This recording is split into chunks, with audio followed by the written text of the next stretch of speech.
They would if I was trapped. It's for the way you look at me. Oh, it's for the only one I see. V is very, very extraordinary. E is even more than anyone that you adore can love. Is all that I can give to you. Love is more than just a game for two. Two in love. Welcome to Warriors HQ. We start this week's episode with a visit to the analysis section, where I'm joined by head coach Dave Rennie, who gives us a fascinating insight into the Glasgow Warriors counter-attack. Welcome back to the analysis section of Warriors HQ. I'm joined by head coach Dave Rennie. Dave, tough one to take at the Dragons, I guess. What was the feeling after that? Was it a bit bittersweet? It was a bit bitter, to be honest. But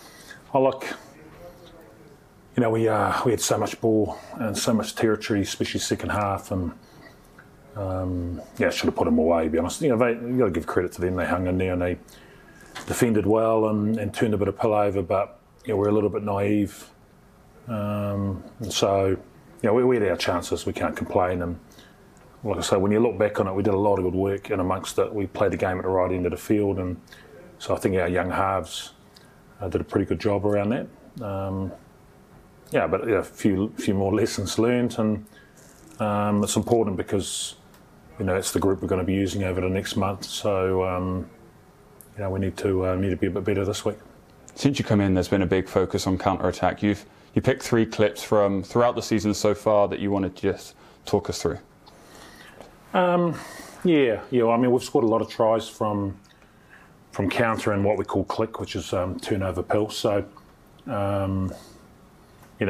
are just 2 or 3 examples of what we're trying to do. So, obviously, there's a hell of a lot of, when you add scrums, line-outs and kick-offs together, there's normally somewhere around 30, and often you get a similar number of kicks during a game. So we treat it as a set piece. We try and get a bit of organisation around that. We'll go into a game with a thinking that maybe there's more of an opportunity to do this. So maybe go back down the short side or hit the middle or go wide based on what we've seen. But you've still got to base things on what's happening on game time, because teams will analyse us. Maybe they know that we're going to go wide, so they defend a little bit differently and the space is somewhere else. So we have a philosophy of work hard for 20.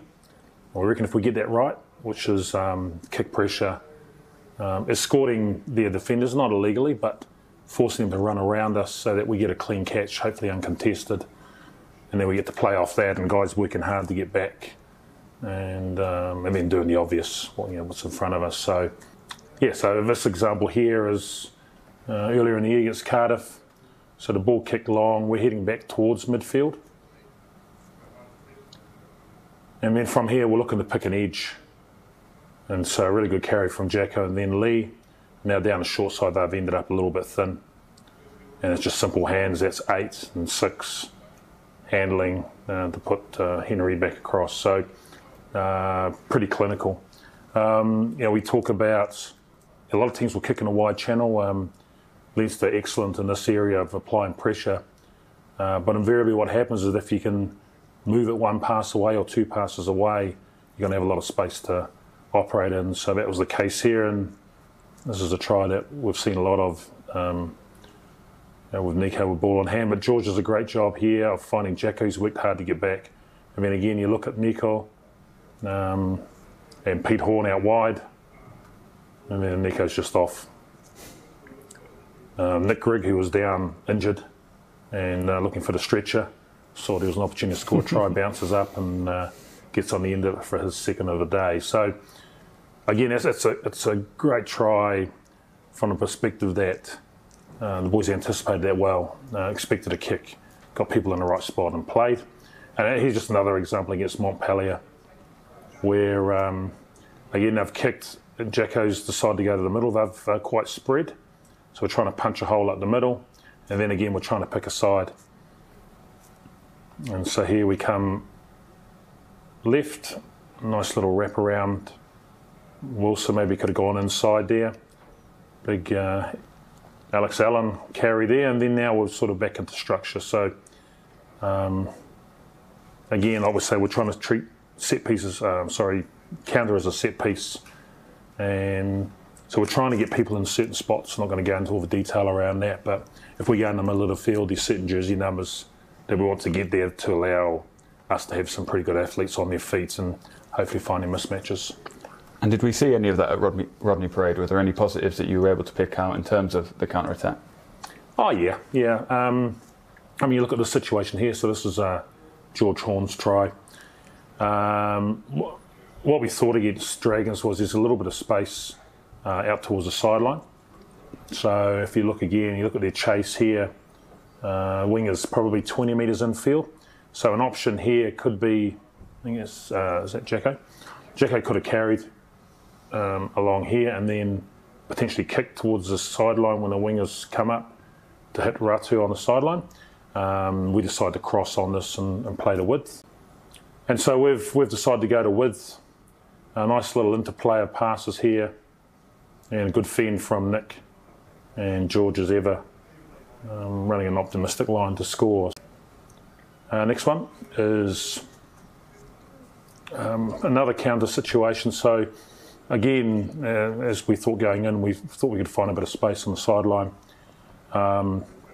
It's reasonably good kick pressure here, so we've made a couple of tackles in this area, forcing them to kick potentially when they don't want to, and giving us a chance to counter. So often kickers will think that they're relieving pressure here because you're right on your line, but if it's not a good kick away, it's kick under pressure, then often you're actually creating more pressure. So again, Jacko does a good job here. So Nico offloads to him. I'll have a look at that. And just pause there. So again, they've got a lot of numbers here. I mean, they're quite well spread. There is a little bit of space on the sideline, but there are quite big holes in around here. So that's what Jacko's looking for, trying to ghost across and pick up someone running hard into a hole. And he finds Brandon. Stop there. And of course, if we could have potentially linked prior to that contact to hit the guys on the outside, then we probably score off that. We end up having a ruck and then we get back into structure. But again, a good read of trying to punch some holes when they spread. So it's a simple philosophy. When they're really tight, we're trying to challenge and get outside them through kick or pass. When they're spread, we're trying to go through the middle and then pick an edge. If they have an aggressive chase up a sideline, maybe we're trying to sneak down the sideline before we get back into structure. Another part of all this philosophy is what we call click. So it's our turnover policy. And the idea is that when you get a turnover, that we get excited, that we bounce to space, so we find our own space, and then we attack from there. So often, defences are disorganised because they're in attack mode. They're generally thin on one side, and we get a reasonable bounce on this. But if you watch from here, so a dominant tackle from Matt Ferguson. It's a great tackle and drive. Then a counter ruck. Then Matt's stolen that. So we see all of the guys in the defensive mode here. And once we realise there's a turnover, their job is to try and bounce the space, which they've done. A bit of a bounce pass, which is fortunate. I mean, Nick's off, just hold it there. Now, Nick's done a really good job. We want him to attack inside shoulder on this guy to force him to make a decision. And ideally, if we go a couple more frames, if Nick keeps it in two hands here, that guy's gone, and there's a chance potentially to link with Jacko. Jacko the carry, we've got Lee, and it could end up being a little nudge ahead and turning it into a foot race. But a real positive carry from Nick in the end, and so from a click we're sort of picked up about 40 metres, and now we're back into structure. So again, our philosophy around that is we want to play. We know there's got a lot of ball going to be kicked to us, and we know there's a lot of turnovers in the game. So we're trying to be really optimistic around that, and we've certainly profited from it. Another thing you've really stressed since coming in is players being honest with each other and giving each other a clip round the ear when they're not doing anything right. So tell us what we see here. Yeah, well, got a penalty advantage, and nice work from George, puts it over the top, and Brandon scores. Now, if you watched Nico Matualu here, gets a little smack in the face from George Horne, and I think what George is saying is, let's leave the cuddles to the 15 guys on the field. Don't sort of push it. It's good to see. Yeah, it's quite funny because look, he's off. He cops it, and now he thinks, oh, I'm out of here. Well, Dave, thanks very much for your time. Thanks for joining us on Warriors HQ. We'll have more analysis next week. It was announced this week that George Horne and Matt Smith had signed new contracts with the club, and you can watch full interviews with both of them on our YouTube channel. It's always been something. Growing up, I wanted to come and play for Glasgow, and to get a good chance, good crack this year. It's been a lot of fun, and yeah, I just can't wait for next year now. Absolutely chuffed to be signing on for another 2 years. This is where I've done all my time, and I'm delighted to be continuing my journey here. I feel more games have given me the confidence to go out and express myself, which has been really good. I was obviously targeting the kind of November and this time of Six Nations for game time, but I've been fortunate that coaches have really rewarded performances in training and things. So yeah, it's been great for me to get as much minutes under my belt, and yeah, hopefully it'll continue through the next few weeks. Everyone's goal is to play for Scotland, and that's obviously mine, but my personal goal just now is to get more games for Glasgow and just play good rugby pretty much. 100% my highlight was playing Montpellier home and away, which was one of the biggest games of my career, and I loved every minute of it. Yeah, I felt I didn't shy away from the competition.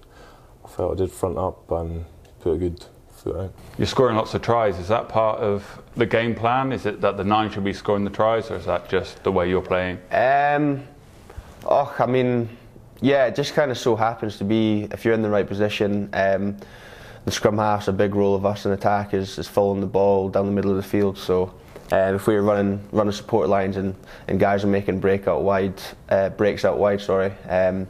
the ball comes to us, yeah, it's more often than not it's a run-in. So it's something it's a huge strength for the scrum halves at the club, and yeah, that's where most of the tries are coming from. Just trying to take everything as it comes, one game at a time, and the fact that this year it's been a real positive in terms of game time for me. Just if I can get as many minutes under my belt as possible and contribute well to the team, I suppose that's the main goal for me at the moment. Dust them off, put them back up on the shelf. Kiss my little baby girl is in need. Am I coming out of left field? Ooh, I'm a rebel just for kickstart. I've been feeling it since 1966 now. Might be over now, but I feel it still. Ooh, I'm a rebel just for kickstart. Let me kick it like it's 1986 now. Might be over now, but I feel it still. Gotta love them out the feet. Leave it with the babies. Over 1,000 kids from 25 different schools will take part in this year's SP Energy Networks Warriors Championship. It was launched today at Scotstoun. So how good is it to see this championship launched for 2018, just with so many schools involved, 25 schools over 9 different local authorities? It's absolutely fantastic. We're very proud to be supporting this initiative, and the enthusiasm of the kids and the real tremendous energy out there today is just a start of what we're going to see through the course of this championship. And the range of kids that are there from all parts of the country is just fantastic. How important is this championship in terms of bringing kids through, getting kids playing rugby?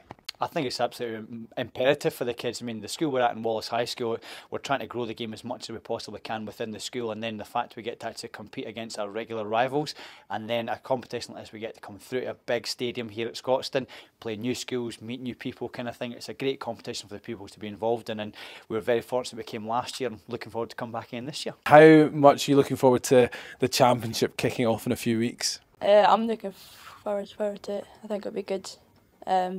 Be fun as well and meet other people as well. Do you enjoy playing rugby? Is it something you do a lot of at school? Yeah, I play for my club and my school as well. And how good is it to come to Scotstoun, home of the Warriors, and play here? It's exciting. Yeah, because you get to play on the pitch and all that sort of stuff. So Abby, you've played in the tournament before and you did pretty well as two. Yeah, we came second to Shawland, so hopefully we'll be back again to maybe beat them this time, but it's going to be a bit difficult. They're a really good side, so looking forward to seeing them again.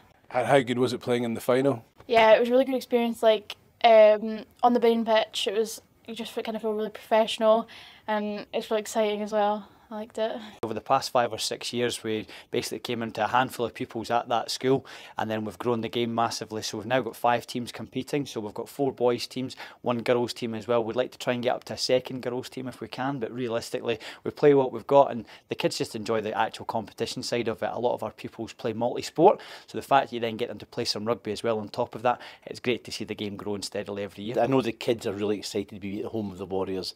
But also from a wider point of view, I know it's a core value of our company and the Warriors to get kids involved in sport. And rugby's a great sport for them to be involved in, not just from a health reason, but from lessons around life and how things work when having respect for each other and respect for the referees. So I think it's a great opportunity for these kids, and we're just delighted to be part of it. Thanks again for joining us. We'll be here at the same time next week on Warriors TV. Angels fall to the floor like they would if I was